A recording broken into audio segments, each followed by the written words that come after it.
ದಕ್ಷಿಣ ಕನ್ನಡ ಜಿಲ್ಲೆ, ಮಂಗಳೂರು ಜಿಲ್ಲೆ ಹಲವಾರು ಧಾರ್ಮಿಕ ಕ್ಷೇತ್ರಗಳಿದ್ದಂತೂ ತಮ್ಗೆ ಗೊತ್ತಿದೆ. ಇದರಲ್ಲಿ ಯಕ್ಷಗಾನ ಇರಬಹುದು, ಕೋಲ, ನೇಮೋತ್ಸವ, ಜಾತ್ರೋತ್ಸವ, ಬ್ರಹ್ಮಕಲಶೋತ್ಸವ, ರಥೋತ್ಸವ ಈ ರೀತಿಯ ಕಾರ್ಯಕ್ರಮಗಳು ನಡೀತದೆ.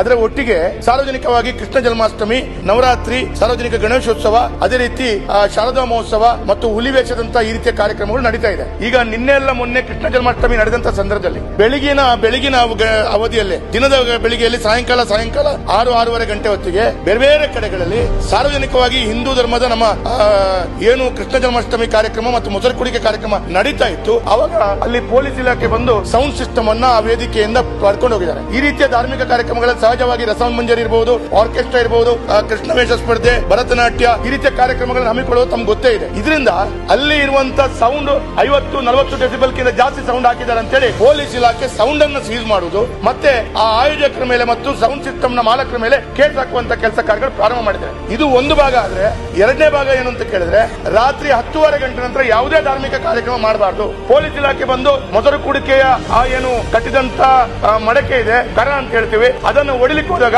10:30 ಹನ್ನೊಂದಾಯ್ತು ನಿಲ್ಲಿಸಿ ಮರುದಿನ ಮಾಡಿ ಅಂತ ಹೇಳುವ ರೀತಿಯಲ್ಲಿ ಹೇಳ್ತಾರೆ.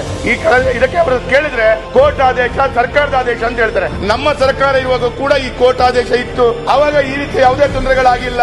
ಈಗ ಕಾಂಗ್ರೆಸ್ ಸರ್ಕಾರ ಬಂದ ನಂತರ ಹಿಂದೂ ಧಾರ್ಮಿಕ ಕಾರ್ಯಕ್ರಮಗಳಿಗೆ ಈ ರೀತಿ ತೊಂದರೆ ಆಗ್ತಾ ಇದೆ. ಇದಕ್ಕೆ ಸರ್ಕಾರ, ಕಾನೂನು ಏನೇ ಇರಬಹುದು, ಧಾರ್ಮಿಕ ನಂಬಿಕೆ, ನಮ್ಮ ಕಾರ್ಯಕ್ರಮಗಳು ಸರಿಯಾಗಿ ತೊಂದರೆ ಆಗದಾಗೆ, ಇನ್ನು ಮುಂದೆ ಸಾರ್ವಜನಿಕ ಗಣೇಶೋತ್ಸವ ನಡೀಲಿಕ್ಕಿದೆ, ನವರಾತ್ರಿ ನಡೀಲಿಕ್ಕಿದೆ, ಇದಕ್ಕೆ ಯಾವುದಕ್ಕೂ ತೊಂದರೆ ಆಗದಾಗೆ ನೋಡ್ಕೊಳ್ಬೇಕಾದಂತ ಜವಾಬ್ದಾರಿ ಸರ್ಕಾರದ್ದು. ಇದಕ್ಕೆ ಸರ್ಕಾರ ಮತ್ತು ಕಾಂಗ್ರೆಸ್ ಪಕ್ಷವೇ ನೇರವಾಗಿ ಕಾರಣ ಆಗ್ತದೆ.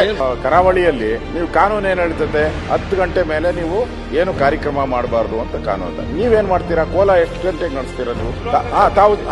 ತಾವು ಸ್ಪೀಕರ್ ಆಗಿ ತಾವು ಹೋಗಿದ್ದೀರಾ, ಹಲವಾರು ಕೋಲಾಗಳಿಗೆ ಹೋಗಿದ್ದೀರಾ. ಅದು ಶುರುವಾಗದೆ ರಾತ್ರಿ 10 ಗಂಟೆಗೆ. ನಾನು ಒಂದ್ಸರಿ ಹೋಗಿದ್ದೆ.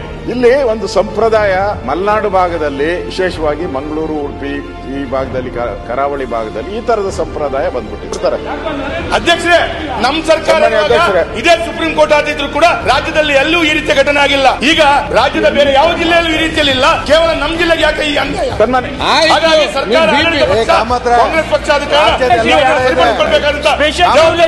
ಅಧ್ಯಕ್ಷರೇ, ಹಬ್ಬದ ಒಂದು ವಾತಾವರಣದ ಬದಲಾಗಿ ನಾವು ಸ್ಟ್ರೆಸ್ ಅಲ್ಲಿ ಒಂದು ಮೆಂಟಲ್ ಟೆನ್ಷನ್ ಅಲ್ಲೇ ನಾವು ನಮ್ಮ ಹಬ್ಬವನ್ನ ಮಾತಾಡುವ ಪರಿಸ್ಥಿತಿ. ಶಿಕ್ಷಣ ಇಲಾಖೆನಲ್ಲಿ ಈ ಗಣಪತಿ ಏನ ಕೂರಿಸ್ತಾ ಇದೀವಿ, ಪ್ರತಿಷ್ಠಾಪನೆ ಮಾಡ್ತೀವಿ, ಶಿಕ್ಷಣ ಇಲಾಖೆ ಸುತ್ತೋಲೆ ಬಂದಿದೆ, ಯಾವುದೇ ಸರ್ಕಾರಿ ಶಾಲೆಗಳಲ್ಲಿ ಬೇರೆ ಯಾವುದೇ ಚಟುವಟಿಕೆಗಳನ್ನು ಮಾಡ್ಲಿಕ್ಕಿಲ್ಲ ಅಂತ. ನಮ್ಮ ಎಲ್ಲಾ ಗ್ರಾಮಗಳಲ್ಲಿ ಸರ್ಕಾರಿ ಶಾಲೆಗಳ ಆವರಣದಲ್ಲೇ ಗಣಪತಿ ಇಡೋದು ನಾವು. ಈಗ ಗಣಪತಿ ಇಡ್ಲಿಕ್ಕೆ ನಿಮ್ಮ BO ಅನುಮತಿ ಕೊಡ್ತಾ ಇಲ್ಲ ಸರ್ಕಾರಿ ಶಾಲೆಗಳ ಆವರಣದಲ್ಲಿ. ನಿಮ್ ಸುತ್ತೋಲೆ ಹಂಗಿದೆ. ದಯಮಾಡಿ ಒಂದ್ ಸ್ವಲ್ಪ ರಿಲ್ಯಾಕ್ಸ್ ಮಾಡಿ ಗಣೇಶೋತ್ಸವಕ್ಕೆ ಅವಕಾಶ ಕೊಡಿ. ಕೊಡ್ತಾ ಇಲ್ಲ, ನೀವು ಅದನ್ನ ಆದೇಶ ಮಾಡಿ.